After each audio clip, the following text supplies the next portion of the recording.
Friends, the countdown has started. In 7 weeks, I will be in one of the most beautiful places on planet Earth. You see, my daughter is spending the semester at an ecological research station in French Polynesia, and we are going to go visit her for her birthday. Every time she texts me yet another picture of the turquoise waters or the lush vegetation, I get a thrill of delight because soon I will be there. Imagining it is almost as good, I think, as experiencing it. And as it turns out, there is a psychological term for this. It's called anticipatory joy. A major factor in human happiness is having something to look forward to, whether it's a trip to a tropical island or your favorite holiday, even your first cup of coffee in the morning. We all need to anticipate joy. It gets us through the parts of life that are painful, difficult, or even just dull. There's also a theological term for this. It's called hope. And hope is more than just wishful thinking. Hope is, as the wonderfully wise Krista Tippett likes to say, muscular.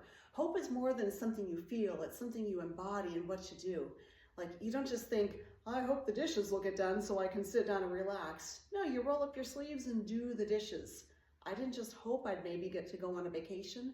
I had to budget the money, make the reservations, and pester my husband until he got his passport renewed. My hope had to flex its muscles a little bit. There's a wonderful story of hope in the Hebrew Bible, courtesy of the prophet Jeremiah. We call Jeremiah the weeping prophet as his words speak into that deep human experience of lament. But Jeremiah, he did a lot more than just weep and moan. He also demonstrated what hope looks like.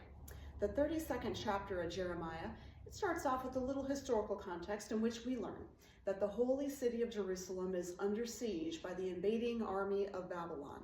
Spoiler alert, in just a matter of time, Jerusalem will fall and its people will mostly be exiled into faraway Babylon for generations. We can imagine their food supplies running short, water being rationed, women wailing for children they cannot save. War in all its cruelty. And where was Jeremiah during that siege? He's imprisoned, not by the Babylonians, but by his own king, King Zedekiah. Why? Because Jeremiah had warned King Zedekiah that the Babylonians would come and conquer the Judeans. The king did not like the message, so he locked up the messenger. Trouble is, this did not stop the invaders from coming.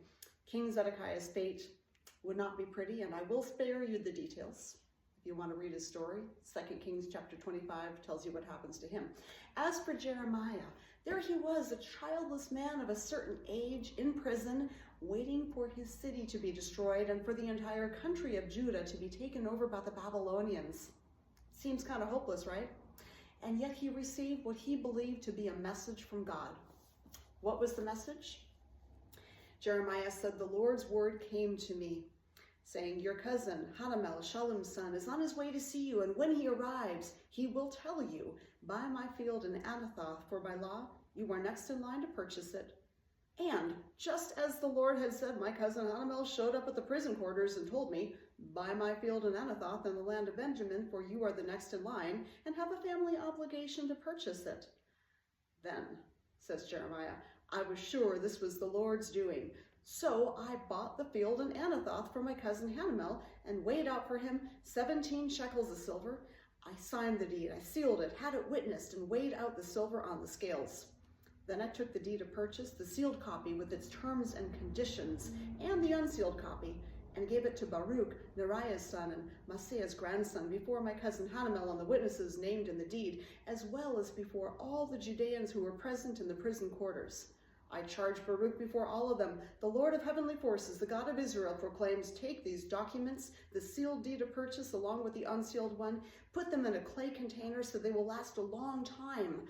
The Lord of heavenly forces, the God of Israel, proclaims, houses, fields, and vineyards will again be bought in this land. Wow, that is quite a list of details. But through this all, we see the bottom line.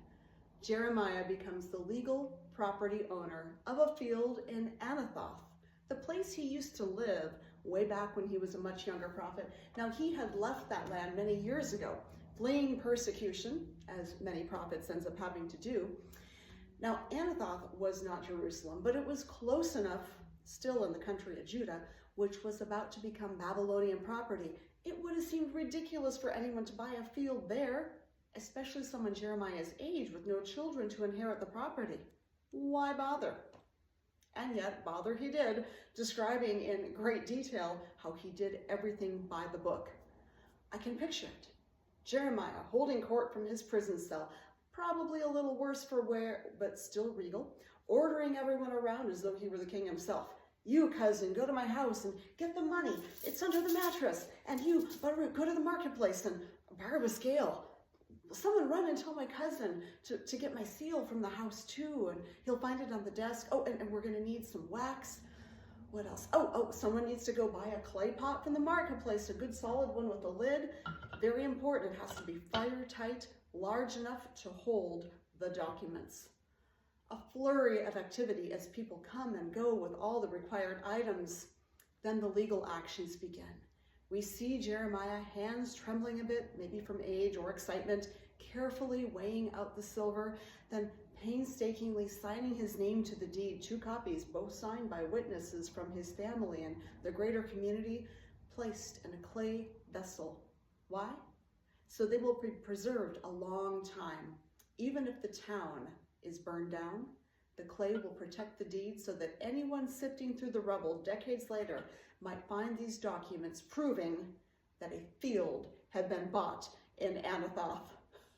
Was Jeremiah crazy? Wasting 17 shekels of silver on a piece of property where he would never plant a single seed? Maybe. Well, what else was he going to do? He knew he would not live to see his people return to their homeland, but he trusted that someone would, and he wanted everyone, every single witness in that prison, to have hope for a future in which houses, fields, and vineyards would again be bought in their land. Jeremiah trusted that God would eventually lead the people back one day. But what if, while waiting, their hope died?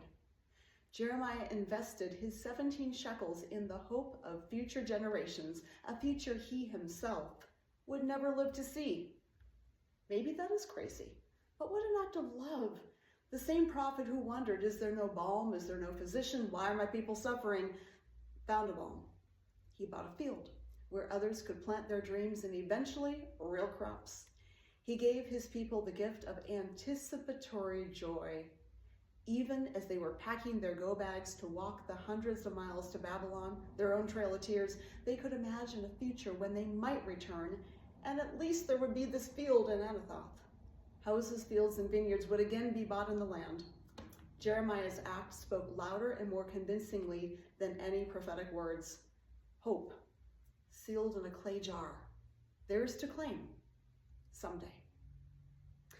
We can't know what would have happened to Jeremiah's people had he not bought the field, but we do know what happens when people lose hope.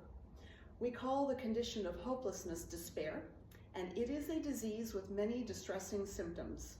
Addiction, self-harm, even suicide are the symptoms of despair, and other maladaptive coping strategies as well.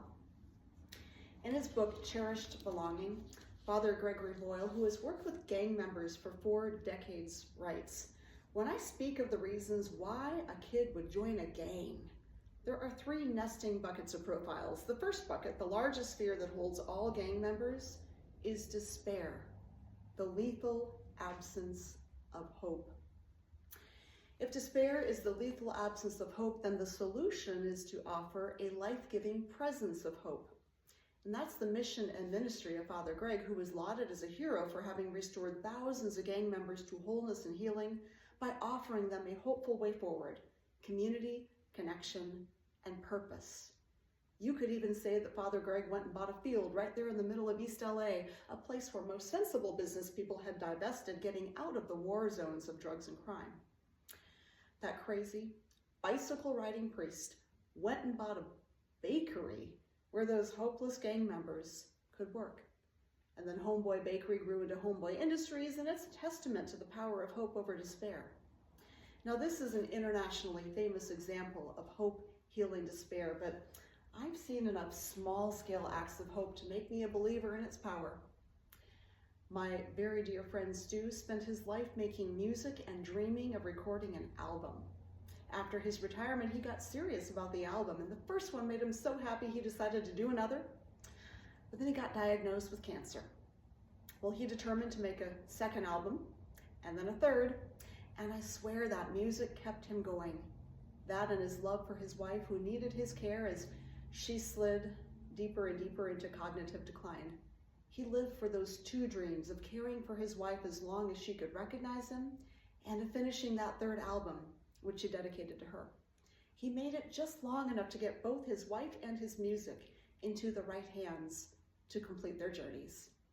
As painful as his life had become, he never lost hope, and that guided him until the end. Hope is the only thing that keeps despair at bay.